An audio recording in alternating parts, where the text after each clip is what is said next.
Welcome to Perspectives Online and on Air from WFSU Public Media. I'm Tom Flanigan. This program, using the Zoom platform, of course, pre-recorded on Tuesday, October 6th for playback on Thursday, October 8th. The show appearing on both WFSU FM and the WFSU Public Media Facebook page. This is our fifth and final program in a series of political perspectives ahead of the November 3rd general election. And today we'll talk about the proposed local referendum creating a taxpayer-supported Children's Services Council for Leon County. We'll begin with a panel of proponents, and then later on we'll hear from some folks who are urging a no vote on the proposal. So let's start with those in favor of the council proposal. We will say hi first to Lashawn Gordon, Director of Membership and Engagement for United Partners for Human Services. That's an association that represents the human services sector, and she's been involved in nonprofit management, community engagement for many, many years. Lashawn, thanks for joining us today. Thank you, Tom, for having me, and good to see everyone. So I am very much so a supporter of bringing the Children's Services Council here to Leon County. One of the things that we like to say in the nonprofit and the human service sector is the power of the collective. And I'm of the opinion that the Children's Services Council, it's a collective hub. It's like a maypole. For me, I see it sitting at the center of all of the children's serving organizations. And so here in Leon County, we have so many entities working with our children, our precious gems, but there is not one place that is looking over being responsible for the well-being of the children and the families. And so I think that's one of the things that we're missing here. What is that one place that's going to always be looking out for the well-being of our kids? That is so important. I think from a prevention standpoint, prevention starts with families, and you cannot do prevention work without including the family. And so the way a family starts off, if it doesn't start off the right way, we all know that a child can get caught up in what I like to call generational curses. And so I think by providing that family support and engagement through the Children's Services Council and the entities that they're going to be working with, we have an opportunity to really change the trajectory of the children's lives in the community. You know, I also think there is a need for the key players to feel like they have a place to go to for advocacy, for policy work when it pertains to children, right? So this is all things children, and I want to stress that, right? This is strictly about the kids. It is strictly about the kids, and that voice is definitely missing. We also have a lot of grassroots entities here, and I am excited about funding coming in that those agencies can apply for, right? You know, I meet so many people every single day, and they say, hey, you know, I've been doing this for 20 years. I've been feeding these kids out of my house or my car. I'm working with single moms, but they don't have any funding. And the pot of funding here locally is so small for the sector, right? We need more funding, and it is exciting that grassroots organizations will have that opportunity. We don't need a one pot shot of money. We need continual funds coming in this community, because you know what happened with one shot pots of money is just that. They come in for a point of time, and then when they're not there anymore, there's no true sustainability for those entities that it was given to. So this is going to be amazing, because this is going to be long-term funding that is going to focus directly on kids. I'm also one of those people that's really big on community. Community engagement is a passion point for me. And so through a lot of the work I've done over the years, working statewide, I've seen that. I've seen the councils in the various different cities be able to really engage the community through several different initiatives. And one of the things that is so powerful about that, right?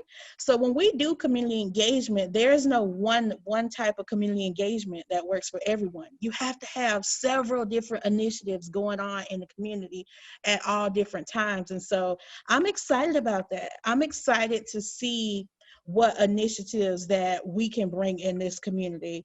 The last thing I'll say, because it's a passion point and I can run with this thing for a very long time, is we don't have time to sit back and say shoulda, coulda, woulda, and what about this or what about that. We have to do something immediately if we're going to really, really interrupt the generational curses and impact the generations of children to come. So we need to put our efforts behind bringing the Children's Services Council to Leon County. We need to get behind this thing. We need to support it. We need to hold our grassroots organizations up so that they continue to do the great work, and also hold those that have been doing the work for years and years accountable. Thank you. Thank you, Lashawn Gordon, Director of Membership and Engagement for United Partners for Human Services. Let's go to Michele Watson, and she is the Chief Executive Officer, the newly named full-blown Chief Executive Officer of Florida's Children's Council, representing, it's an association that represents Children's Council in other parts of Florida. We have how many now, Michele? Are there 7 councils in Florida? What's the total we have now? We have 7 independent children's services councils and 2 dependent children's services councils in Manatee and Jacksonville. Okay, so how are they working where they now exist, and how do you see it working here in Leon County if we adopt it? Absolutely. So, from a statewide perspective, we've seen the model, just so that you all understand. Our youngest Children's Services Council right now is Alachua, that was adopted in 2018. And then our second youngest Children's Services Council is 18 years old, all the way to 74 years, which is our Juvenile Welfare Board. And so one of the things that we have been hearing locally is the fact that, they're concerned about the board member makeup, that these are going to be appointed by Governor DeSantis and be able to do his will or his duty. And very clearly the statute says that, first of all, the board membership must represent a demographic diversity of that county. All of those applicants must go before the county commission, and the county commission then must send 3 applicants per seat once they've approved that. So there is definitely parameters around making sure that the applicants in or of a Children's Services Council are representative of the community, of neighborhoods, and of those people. So I just really hope that people will look closely into the statute, section 125-901, to really get that information so that they understand that it is not necessarily a governor's appointee without any contingencies. There are a lot of other checks and balances built into that. Obviously, with anywhere from 18 to 74 years worth of programming, those councils have been able to navigate many, many political parties over the years, in leadership and out of leadership, and have still continued to do the work. Also, as you know, they have to go back up for referendum. As of the last referendum, most of our counties participated, passed with bipartisan support of 76% or higher, so that their communities actually found the value in the services. And very much as that conduit, the maypole that we just heard about, I like to call our CSC communities and the CSCs are air traffic controllers, right? They bring in all of the services. They understand that a lot of their service providers get state funding, but that state funding is not flexible, right? That it has to meet federal rules, it has to meet state guidelines, as well as state administrative rule. There's no flexibility in that state funding to augment it, to build a better system. And that's where the CSC really can come in from a system development perspective, see all of the pieces and parts that each service provider plays, and figures out how to get them to work together so that there can be a really efficient system as we move forward. And so if you want to find out more information, every CSC has to file an annual report that is on their websites. Every single one of their budgets is placed on their websites as well in total transparency. There's truth and millage hearings that happen, or trim hearings, that help you understand exactly how much money the CSC would get and where those dollars go.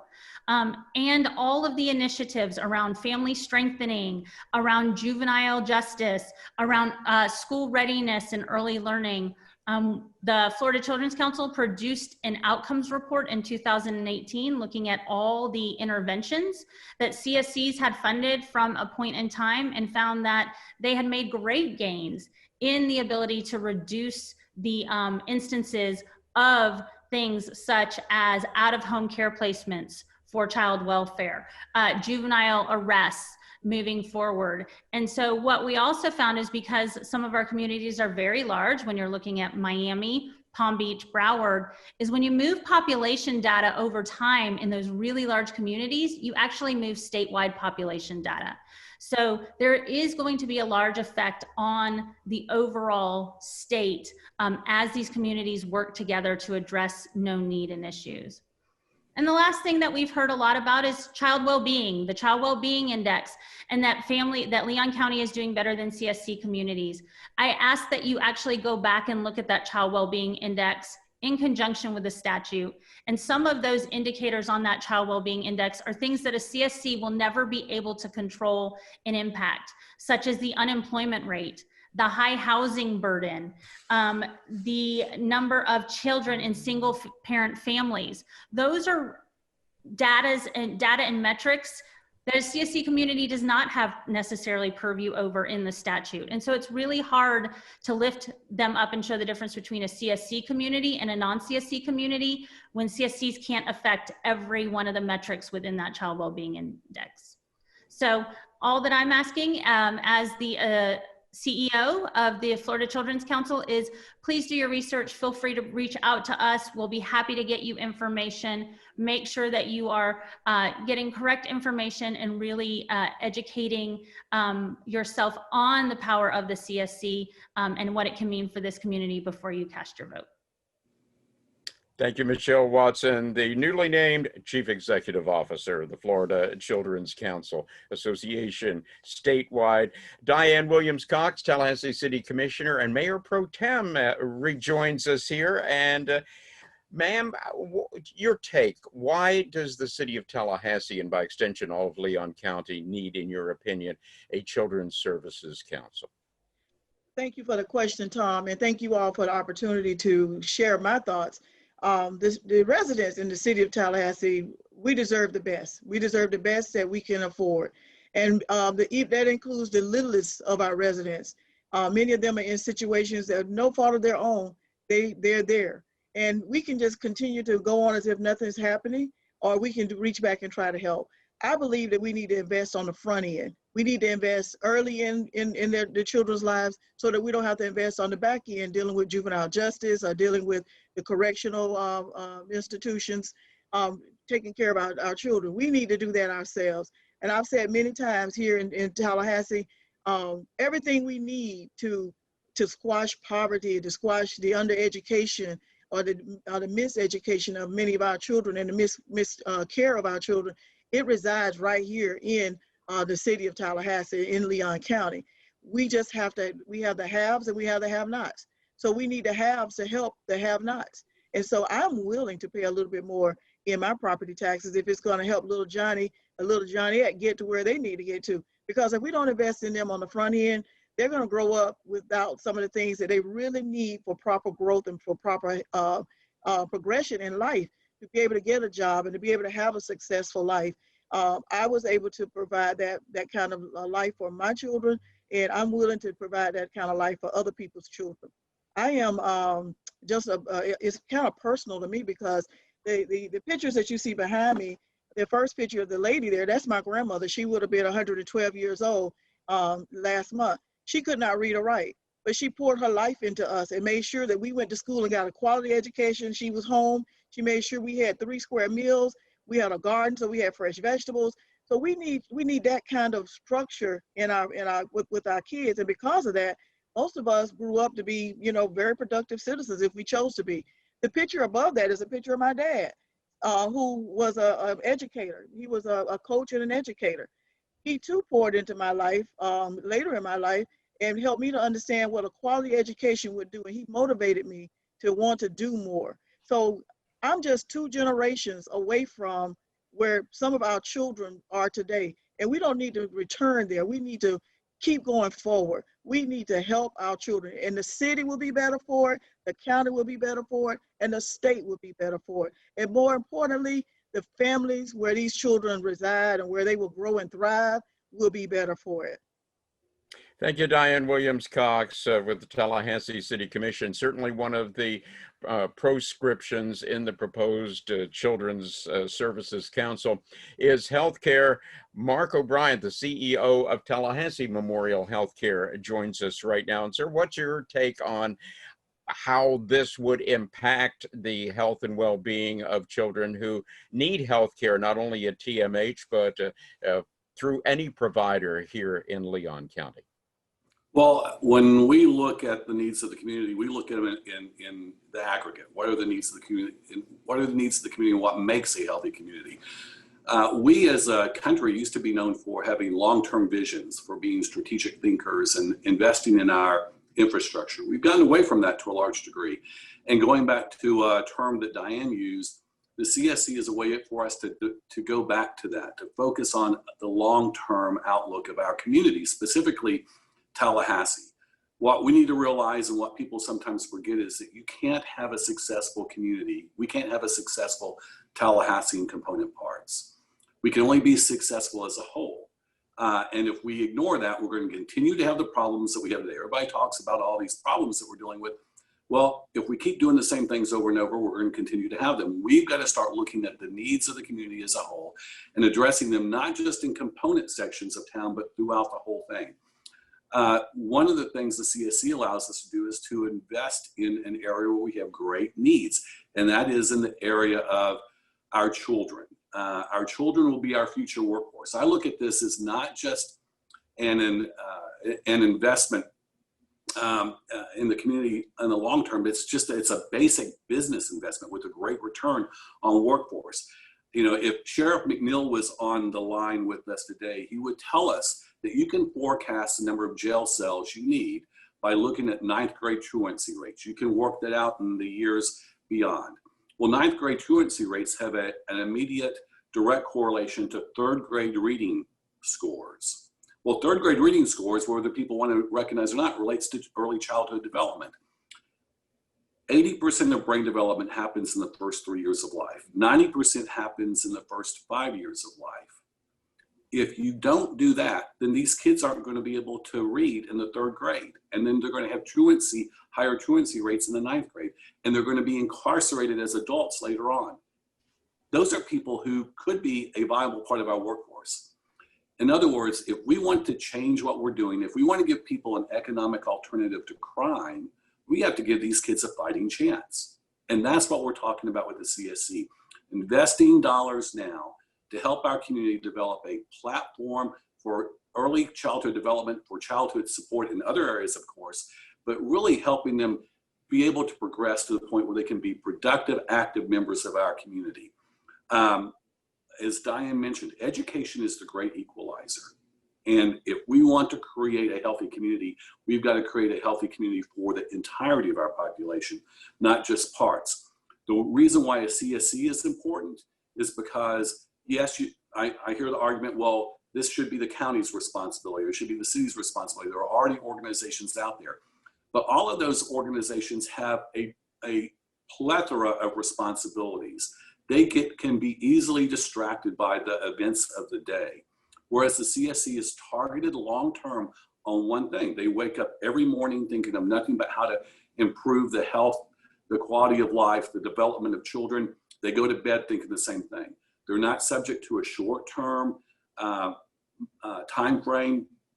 They're able to think long periods out. They're able to look at outcomes, not just short-term, but long-term. And it's an ability, it will give us a focused ability, basically not having distractions of the day, steer it to the side, but it'll allow us to help develop a long-term outcome that will give us returns as a community in quality of life, and a better workforce, reduced crime, but really, most importantly, just give these kids a fighting chance to be successful in life. And that's what anybody should want for children. Thank you, Mark O'Brien. Just a few minutes remaining in this segment of the program, folks. I wanted to throw out just a few questions that had come up relative to this discussion, and it'll be dealer's choice. Whomever wants to jump in on it, absolutely have at it. The proposed increase in the ad valorem, the property tax rate, would generate somewhere around $8 million, at least for the first year. And I've heard some folks say, my gosh, that seems like a drop in the bucket. That isn't enough to do much of anything.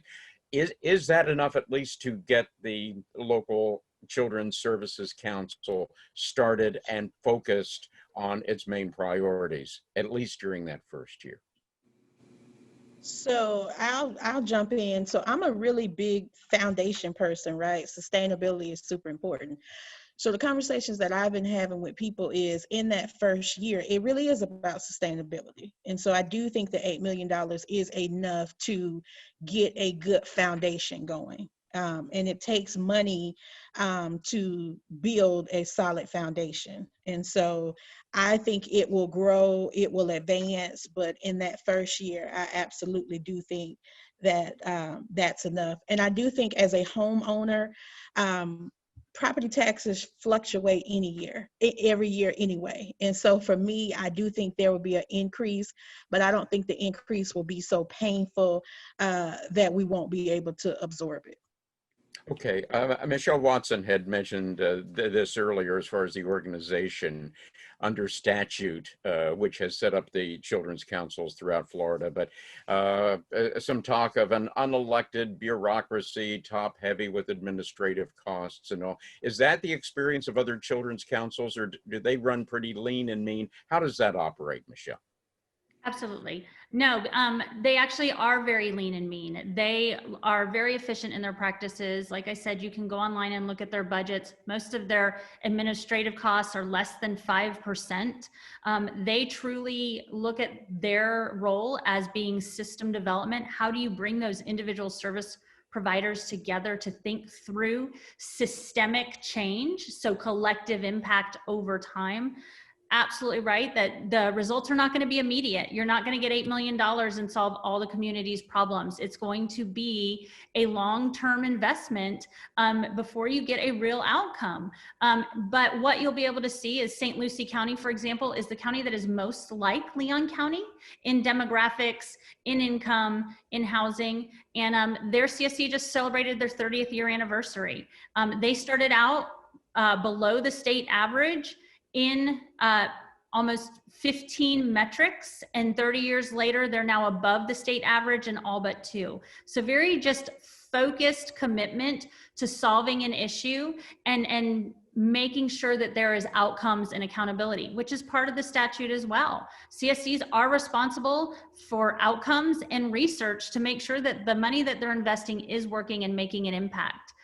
If not, they need to go back. They need to make sure that what they're funding is absolutely aligned to the mission. And that's why CSCs have been so able to meet the needs of their community and really move population data over time.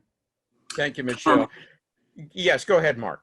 I think one of the things, and I think it's been pointed out and people have recognized this, but the fact that CSCs across the state continue to be voted back into place term after term is highly important. In fact, when they go back in front of the voters after they've been established in communities, it's not just a win in the column for the CSCs, it's a huge win by overwhelming majorities, which is a testament that they actually do have an impact. And people see a need and are willing to invest those dollars back into the communities. And I think that track record says a lot. $8 million is not a lot of money in today's world.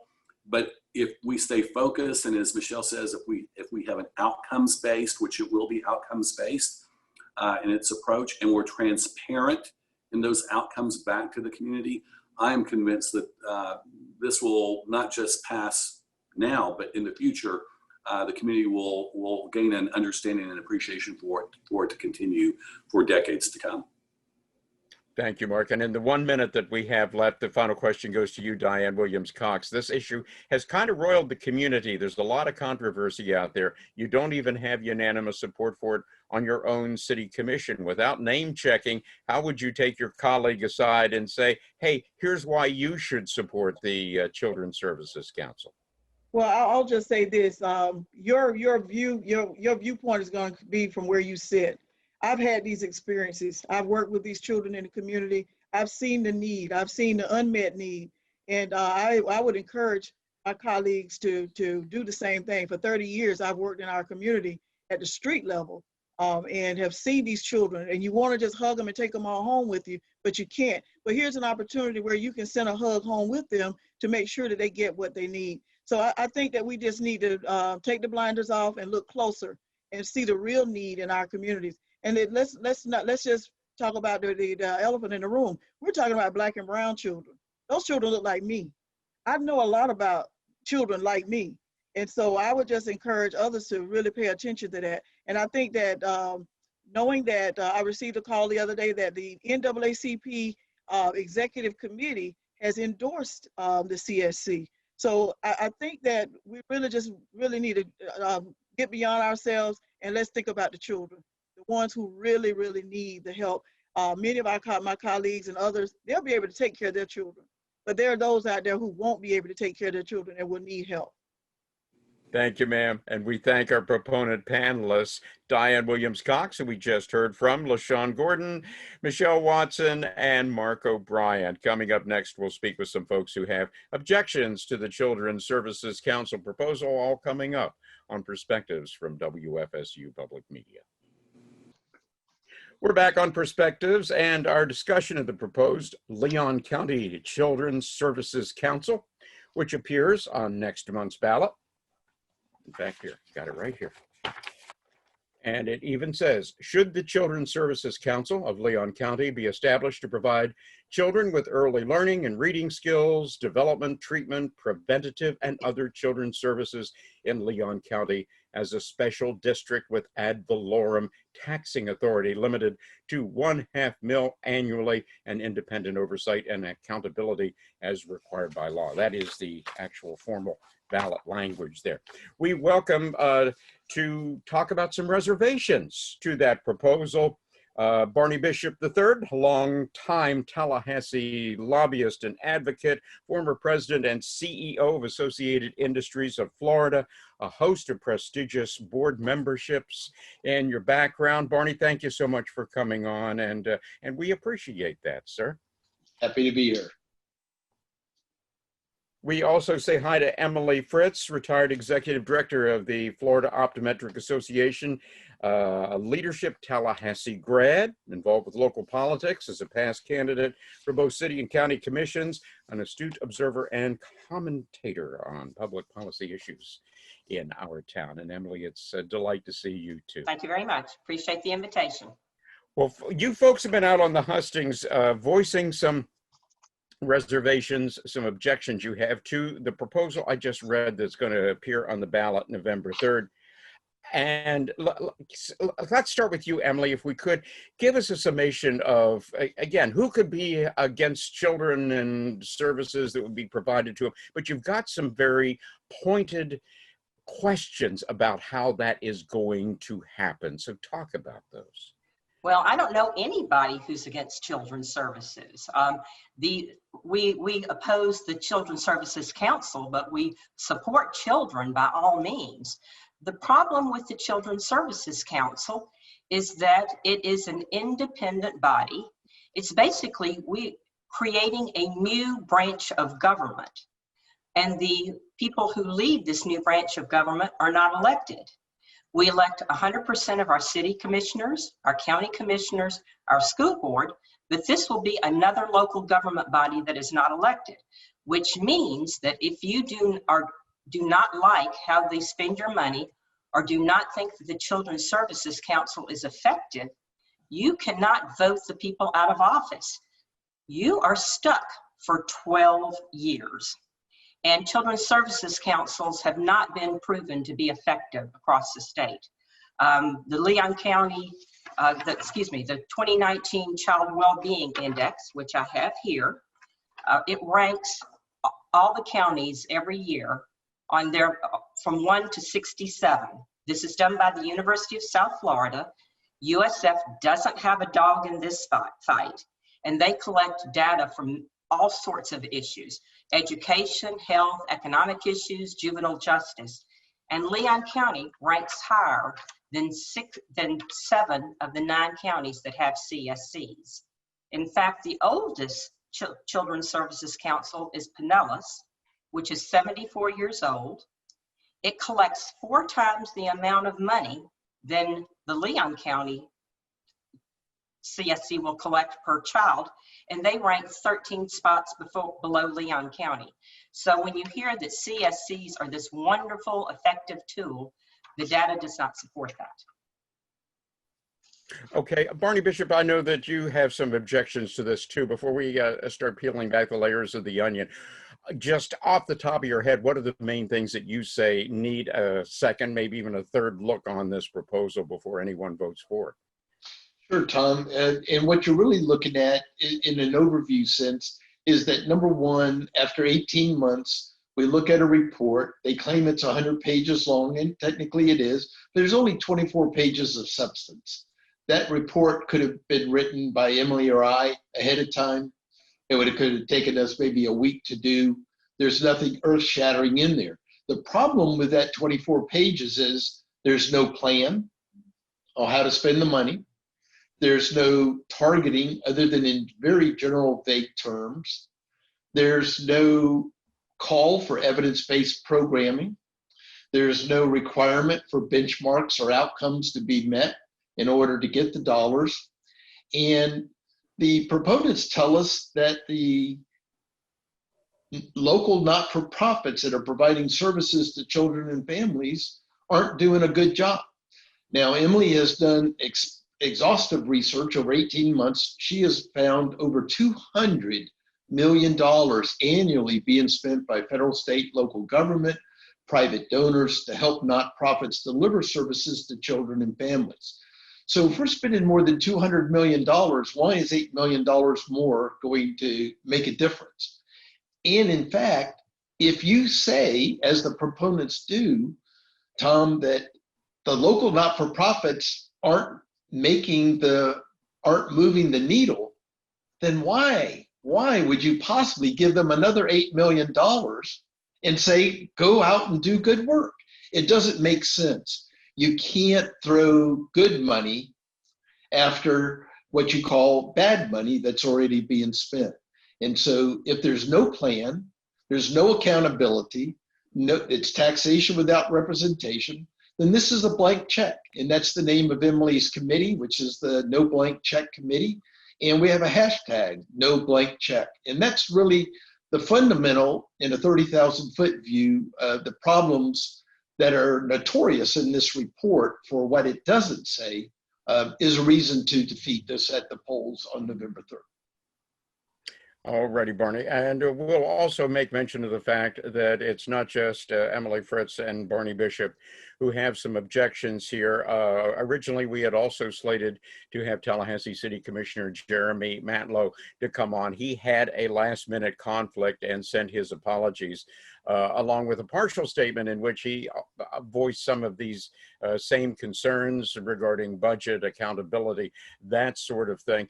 And Emily Fritz, if we can go back to you just for a moment, though, one of the things that the proponents had been bringing up is the fact that, yes, overall, Leon County may be in pretty decent shape when it comes to providing children's services through existing organizations such as Whole Child Leon and Healthy Start Coalition. And you've also got, of course, on the state level, the Department of Children and Families and Juvenile Justice and all those kinds of resources that can work into this too. But there are some very specifically targeted areas. Again, the infamous 32304 area code, which has the highest degree of, I guess, unfunded needs in the entire state of Florida to a large degree.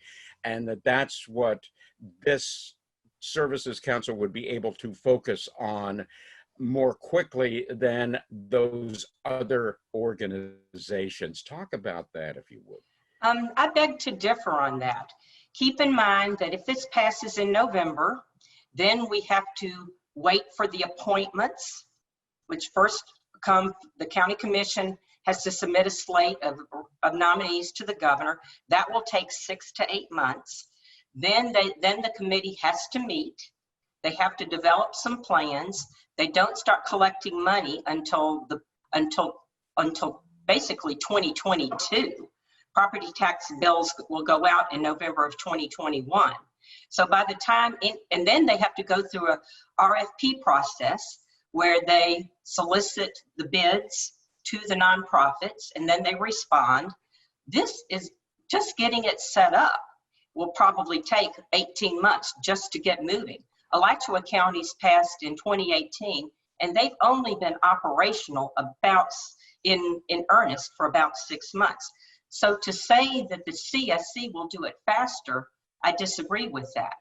The city and county commission have the authority to fund children's programs. Now they've already got their budgets for this coming year, but there are other things we can do. We can make our CHSP process much more efficient. I've served on the CHSP Citizen Review Committee, and although it's a decent system, it certainly has some improvements. And they don't do a very good job of monitoring. They don't get results. So that can be done immediately to get that $4 million used more efficiently. Also, some of our healthcare programs are not taking full advantage of the state and federal money that is available.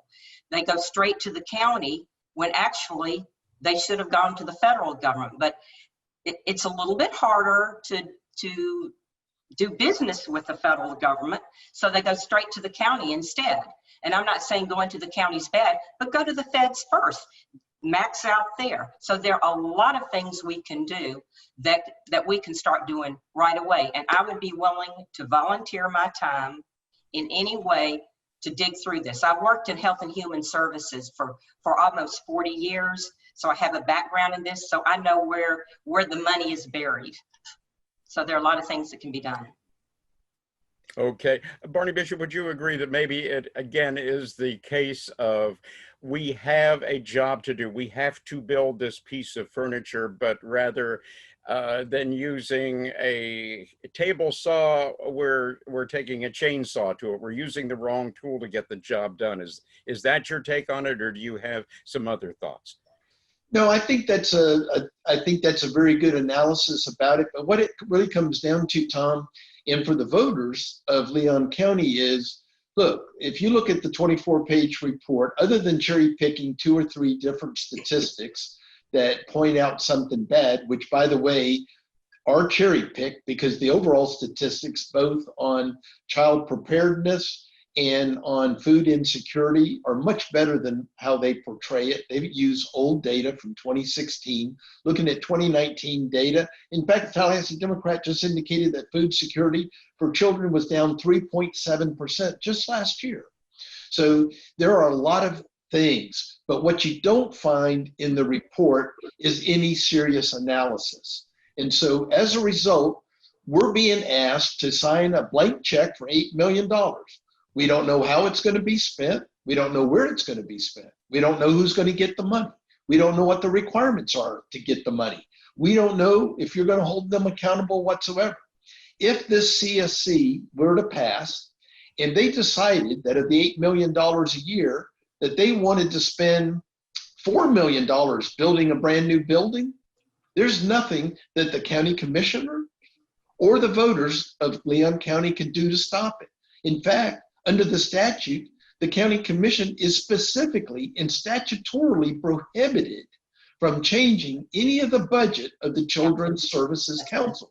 If they want to pay an executive director $250,000, they're entitled to do that. And we already know that we have a county commissioner's wife who wants to be the executive director. That's just wrong. It's not right for nepotism. It's not right, the right way to do business. and there's no accountability. And most importantly, there's no representation. So we have taxation without representation. Now, the proponents love to say, hey, there's 10 people on there and 4 are elected officials. Well, 3 of them are elected officials, and the 4th one is a judge who's an elected official. Nobody's going to have influence over a judge. Judges make their own decisions. So you've got 3 people out of 10, and that's not taxation that gives us the appropriate representation to have influence on how the money is going to be spent, because they have carte blanche authority to do whatever they want, and that's wrong. Thank you, Barney. You're watching and listening to a special Political Perspectives from WFSU Public Media. In the run-up to the general election, the proposal on the ballot, along with a bunch of state constitutional amendments and local candidates for a Children's Services Council for Leon County. Earlier in the program, we heard from the proponents. We have some opponents that we're talking to right now, Emily Fritz and Barney Bishop. Some dates to keep in mind as we approach the general election. Vote by mail ballots, of course, already out. If you had expressed an interest in them, you probably are in receipt of them. You may have already cast your ballots by now. We have early voting that will be kicking off on October 19th with early voting locations, all on the Supervisor of Elections website. And then General Election Day is Tuesday, November 3rd. The way things have been going, I'm not sure how many people are going to be showing up to vote in person on Election Day. And Florida being one of those states that allows the early counting of mail-in ballots, we may have an early evening. We will see. That's up to Mark Early and his staff down at the elections office. Emily Fritz, back again to some of the objections that you folks have to the way that the Children's Services Council is proposed on the ballot. I had heard some also objections voiced as far as, yeah, $8 million. It, on one hand, a lot of money. On another hand, a drop in the bucket when you look at the total need that may be required to be met here in Leon County. But have you done any econometrics on what it's going to do as far as the local economy and homeowners and all that is concerned? It is ad valorem, it is a property tax increase. How do you see that playing out? I see that being a big problem. Businesses are closing, people are losing their jobs, and we are going to raise their taxes. Some people might lose their homes. Some businesses that are on the brink of closing may be forced to close. The advocates say it's $42 per 100,000. That is actually not correct. It's $50 per 100,000. And if the average house in Leon County is 200,000. Now, if it's homesteaded, that would come up to be about about $80, $75 or $80. A non-homesteaded property, that would be $100. There are apartment complexes in Leon County where this will be $10,000 additional tax. I can assure you the landlords of those apartment complexes are going to be forced to raise rent. And some of those people are probably struggling to pay their rent now. It actually disproportionately impacts young people and low-income people, because low-income people and young people often are renters. So this will have a very bad economic impact. Also, business owners who are having a difficult time getting people to come into their business to do business with them are going to be forced to raise the price of their goods and services because they have to raise, because this is another operational cost. They have to make a profit. Right now, they're struggling to make a profit. This will make their struggle that much harder. Conversely, though, there's the argument that for every dollar that you invest in upfront services for children, particularly early childhood kids, you may prevent them going off the rails when they hit adolescence and going out and committing crimes and having to go through Department of Juvenile Justice or the adult criminal justice system, if that's there.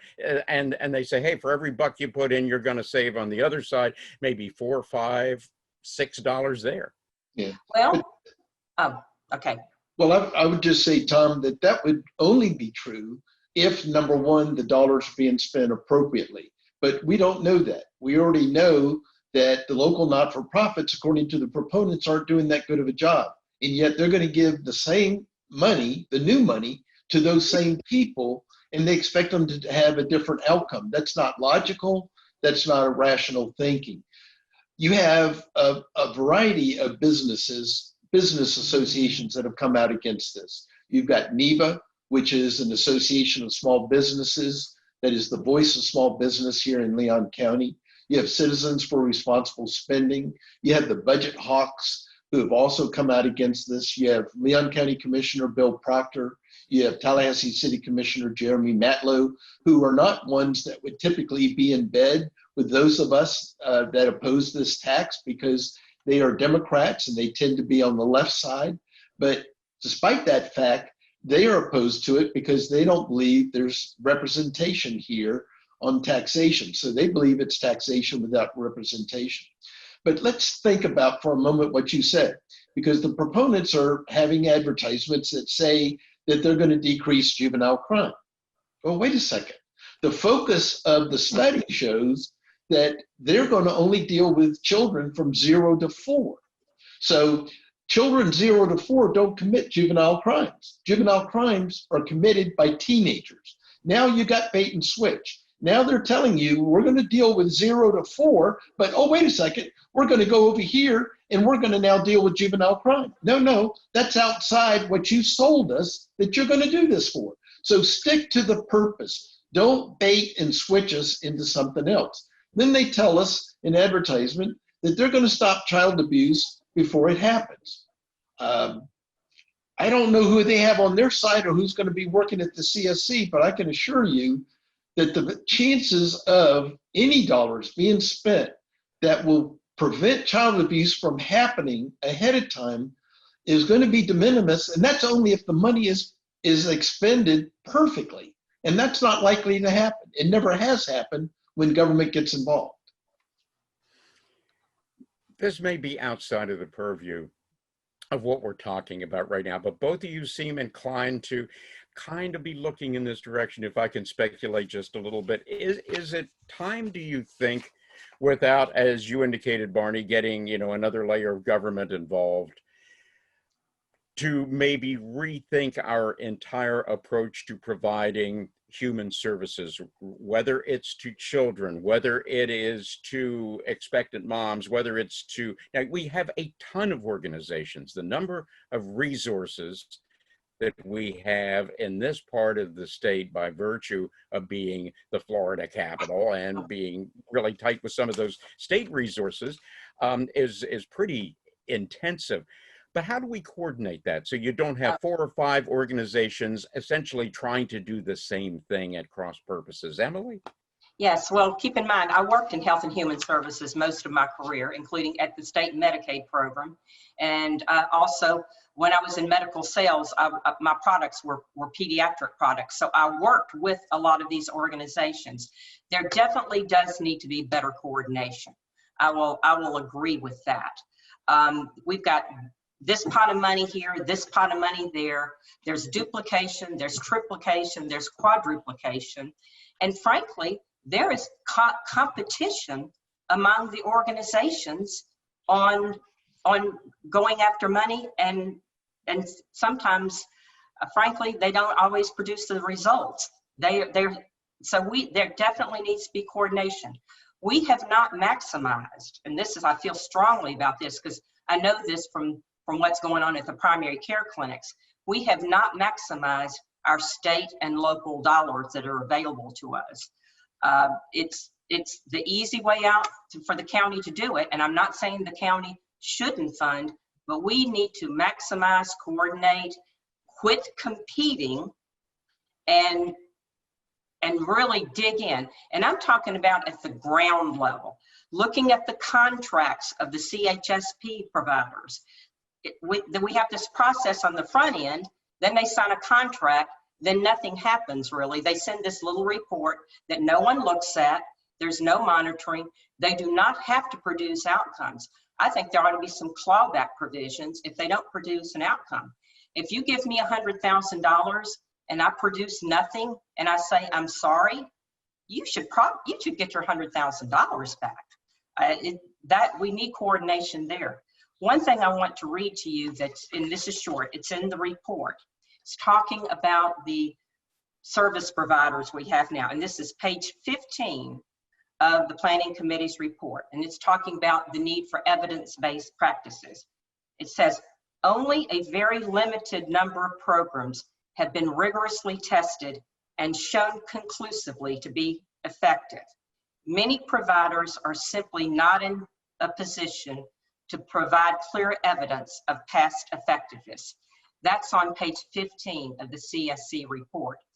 Page 18 says, the RFPs process, however, must allow for programs that have little or no initial evidence. So basically, the report says that we are going to fund programs that have not been proven to be effective.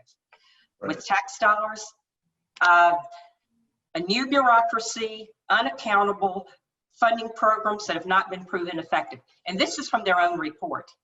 Yeah. So just a few moments to go. Barney, you get the last word on this, sir. Go ahead. Well, I would just say to the point that you were asking, the question you were asking, Tom, there is a plan. 15 years ago, the state of Florida had this gotcha moment. And they learned at that point that we were spending hundreds of millions of dollars with providers at the state level to provide services on substance abuse, mental health, co-occurring disorders, dual diagnosis, etc. So what they did was they went about to create an accountability system whereby in the contracts, the state certified providers of behavioral health care services had to start meeting benchmarks and outcomes. They have to do it every month. And if those benchmarks and outcomes are not met, then the chief financial officer of the state of Florida doesn't cut a check to reimburse them for the expenses that they say that they're entitled to. We have to do the same thing here at the local level. So we have to take that state model 15 years later and say, wait a second, before we go out and tax people and spend and get $8 million more, we got to make sure that the $200 million that is being spent appropriately. And the way that you do that is that you require all of the providers to transition over a 2 to 3 year period to go into evidence-based programming and to use outcomes and benchmarks. So how do you help those small mom and pop not-for-profits? You turn to the FSU and the FAMU School of Social Work. They've got graduate students, they've got brilliant professors. They can help these not-for-profits to look at the evidence-based programming, whether it's for a homeless shelter or for abused women or for anybody. And so if you look at that and use that evidence-based programming and you get them on the road to outcomes and benchmarks, then what you can assure, number one, is the $200 million that is being spent already in our community is going to be effective and it's going to move the needle. There's no need to add any money until we know that we're getting the best bang for the buck for taxpayers right now. And we're clearly not, and the proponents admit that. Some thoughts in opposition to the proposed Children's Services Council appearing on the November 3rd ballot. Barney Bishop and Emily Fritz, thank you so much for being part of the discussion here today on Perspectives. Thank you much. Great having you great for having us on the program. Sure appreciate it, folks. And thanks also to the proponents who we had earlier on the show. Perspectives produced by WFSU Public Media in Tallahassee. Thanks to Taylor Cox pushing the buttons and making it all possible today on the audio side, along with Paul Dam, Amy Diaz de Villegas, Tricia Moynihan, and Lydell Rawls, our Director of Content, Kim Kelling, Executive Producer. And Devin, thank you too for piecing this together today. I'm Tom Flanigan. Next week, we'll talk about substance abuse. Did you know it's more common than any of us think, and its victims are legion? We'll find out more about it next week right here on Perspectives. Thanks for watching and listening.